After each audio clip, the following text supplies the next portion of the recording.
Hello friends, आज हम बात करेंगे मडगांव एक्सप्रेस के रिव्यू की, जो अब Amazon प्राइम पे अवेलेबल है और बहुत ही ज़्यादा मार्केटिंग हो रही है हर प्लेटफॉर्म पे कि जाके इस मूवी को देखें। ये कुणाल खेमू की डायरेक्टेड मूवी है। पहला सवाल, ये मूवी क्यों है, हम इसे क्यों देखें और इस टॉर्चर को क्यों सहे? बिकॉज ये बहुत ही अटपटी मूवी है। 3 मेन कैरेक्टर्स हैं, दिव्येंदु लीड कर रहे हैं एंड रियली उन्होंने इतना अच्छा काम रखा है और उसके बाद अब वो ये कर रहे हैं, मुझे बहुत बड़ा दुख हो रहा है। कहाँ हम उन्हें उस लेवल पे देखते थे, कहाँ उनके वो परफॉर्मेंस थे और कहाँ ये है। दो दूसरे characters, Prateek Gandhi and Avinash Tiwari. Prateek Gandhi one of my favourite actors रह चुके हैं, मैं उनका फ़ैन हूँ आफ्टर स्कैम 1992। बट अगेन समझ नहीं आया कि ये रोल क्यों करना था। क्या स्लैपस्टिक कॉमेडी में अपने आप को इस्टेब्लिश करना था? क्या ये दिखाना था कि मैं कॉमेडी कर सकता हूँ? नहीं समझ में आया, क्योंकि बेसिर पैर की मूवी है, बहुत हद तक वॉनबी मूवी है। ये अपने आप को गोलमाल बनाना चाहती है, बट करीब करीब भी वो क्वालिटी नहीं है। राइटिंग बहुत बकवास है, डायलॉग्स किसी काम के नहीं हैं, एक्शन स्लैपस्टिक भी नहीं है। मतलब जब कॉमेडी लगने शुरू होती है तो कॉमेडी नहीं होती। और उसके ऊपर ये सारे रायते के बीच में हमें मिलती है नोरा फतेही। जी, नोरा फतेही क्या कर रही हैं, क्यों कर रही हैं, क्यों आई हैं, राम जाने। उसके बाद इस मूवी में है 4 बेतुके गाने जो किसी बात पे नहीं शुरू हो जाते हैं। Starting of the movie was super fun, क्योंकि मुझे लगा था कि कुछ अच्छी कॉमेडी होगी और मज़ा आएगा एंड स्टोरी बिल्डअप भी अच्छा था। पर जैसे जैसे मेन प्लॉट शुरू होता है, ये गोवा की कहानी, ये इतनी बुरी होती जाती है, इतनी बुरी हो जाती है कि आपका मन करता है बस बस करो। मुझे बहुत ज़्यादा बुरा लग रहा है उन लोगों के लिए जिन्होंने इसे हॉल में जाके देखा है। कैसे देख लिया आपने इसे हॉल में? मुझे समझ नहीं आया आपने इसे हॉल में क्यों देखा।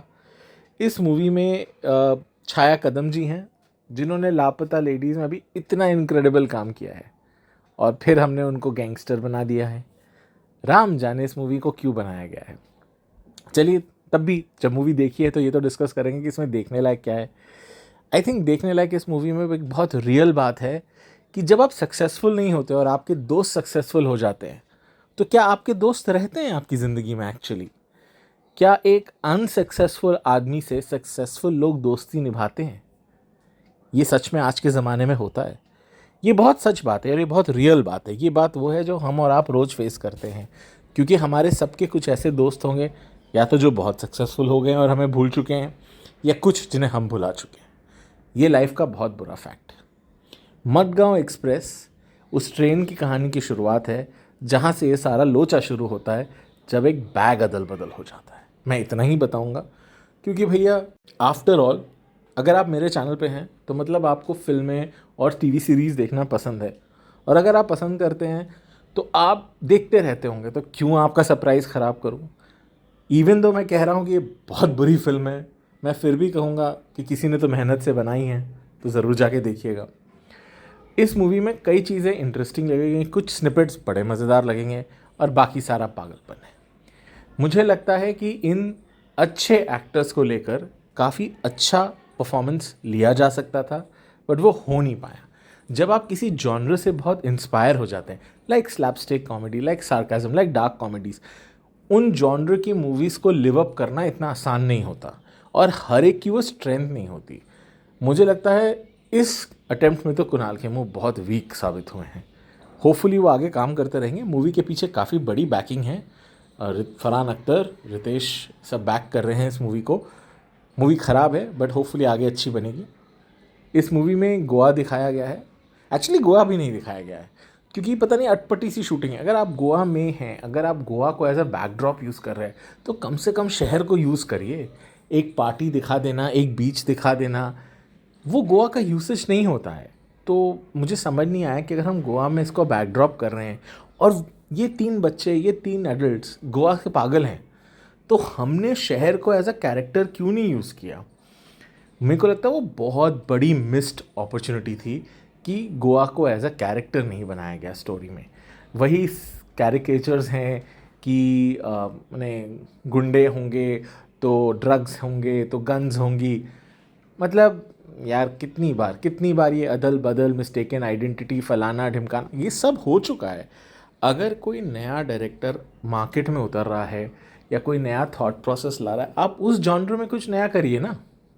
आप वही घिसा पिटा बेचा हुआ आइडिया फिर बेचने की कोशिश कर रहे हैं और उसमें एक बुरा अटेम्प्ट कर रहे हैं, तो फिर बहुत दर्द होता है देख के। तो वो है मेरी सबसे बड़ी प्रॉब्लम। बाकी मैं कहूँगा कि थोड़ी बहुत स्निपेट्स में मूवी देखने लायक है। अगर आपके पास टाइम है, अगर आप किसी फ़्लाइट में हैं, कहीं फंसे हुए हैं और आपको 2 घंटे अपने जीवन के निकालने हैं, तो ज़रूर ये मूवी देखिएगा।